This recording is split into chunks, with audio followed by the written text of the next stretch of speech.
was the pain she inflicted on me, the frontal pain, dragging my gold and everything on the floor. That was the anger. I was so angry. I could not even like hold it. That was why I was asking her, why did you do that on the video, the training video they posted?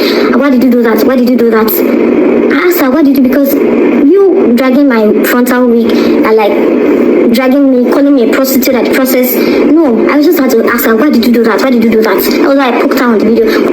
The whole thing, like those guys came inside the aircraft and like started like surrounding me, and I was like, why?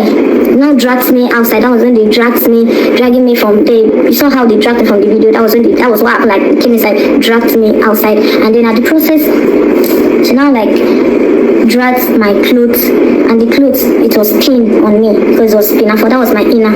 It was pinned on me. The pain of dragging it and it's pain.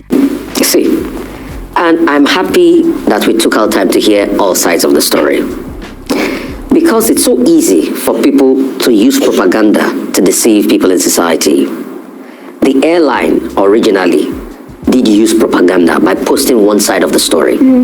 It's turned out, or whoever posted, because the airline has denied that they didn't post it, but whoever posted it, which was a video taken around where the airline hostess and the airline crew had a higher level of influence and made it public, they used propaganda to deceive a lot of people. It was one side of the story they told with this. But if not for the fact that they sent her to jail and there were a lot of people that reacted, or they sent her to prison for a bit and a lot of people reacted, and we started to hear other sides of the story, they will not get to the end of the matter. In fact, even before she said this, several witnesses on the flight have corroborated her story by saying that when the air hostess did come to her and say turn off, she said, settings in general, our buttons are not working fine on the phone. And she even told the air hostess, can you help me do it? And the air hostess got rude. And after the flight, when they arrived at their destination, before they alighted, she went to the bathroom and all of this ensued. And we all saw how that air hostess stood in front of the door. So, like I said before, Ibom Air will have to put that air hostess up for investigation. I still feel to a large extent that she should sue, because it was a deliberate attempt to shame her. There was no reason why their hands went to her breast in the first place, why they pulled out her inner. It was a deliberate attempt to shame her. And after doing that, disgraced her, put her breast in public, they now filmed the only part that showed where she was reacting. You cannot hit me and expect me not to react. This is early morning tea. I'm sorry. Mammary glance. Mammary glance. Whatever. Vital assets. Whatever, vital assets. No, let's say it the way it is. Because it's very painful. It is. You cannot hit me and expect me not to react. After they had hit her, they had provoked her within. Not only assets, they even went further with her wig, because as at the time she was fighting back, her wig was already pulled off. Right. So they had triggered her within. The air hostess had done her job. Then she called for cover and started filming.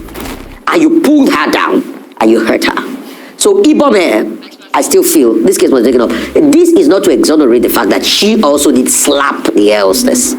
But as at the time where the air hostess said, you are slapping me, you had instigated the fight. And you had treated her in a very appalling way.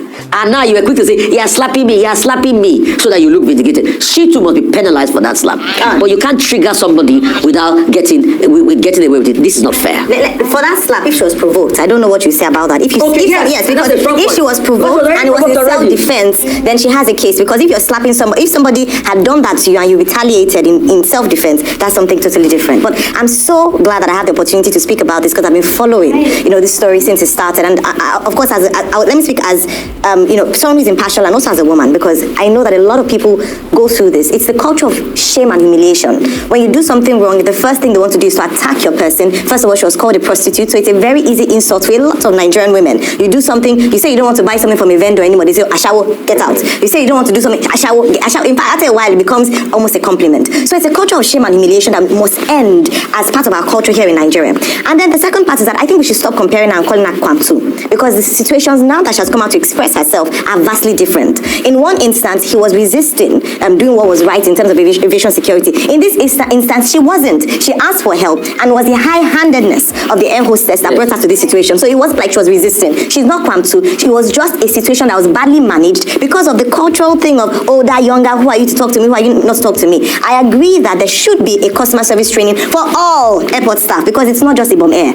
A lot of people who have traveled either locally or even sometimes even internationally, depending on the flight you take, want to see how we are treated. You pay money to be humiliated. That is really sad as a nation. Now, going to the fact as to whether or not her face, she's saved face, or the exposure of her personal assets, whether or not she's received a lot of compensation does not hold water. If you were me, and you give me $100 million or whatever, but you expose me in such a manner, there's no amount of compensation for that. To say that, oh, because I'm now famous, it's embarrassing. That's not the kind of fame that I want. It's embarrassing. And like she mentioned in the video that she released, it's beyond now. It's her future. The internet never forgets. Her children will Google her name and see. Her children's friends in school will mock her children potentially for this. How do you pay money for this kind of thing? So it's a culture that must be addressed, and also a culture that must change. How do we change this systematically? How can we report this? And that is why there must be punishment for everyone involved, not just the air hostess, but every single person who was there and did nothing that was an official. The people who yanked her off the flight and carried her and manhandled her ought to be brought to book. We can see their faces in the video.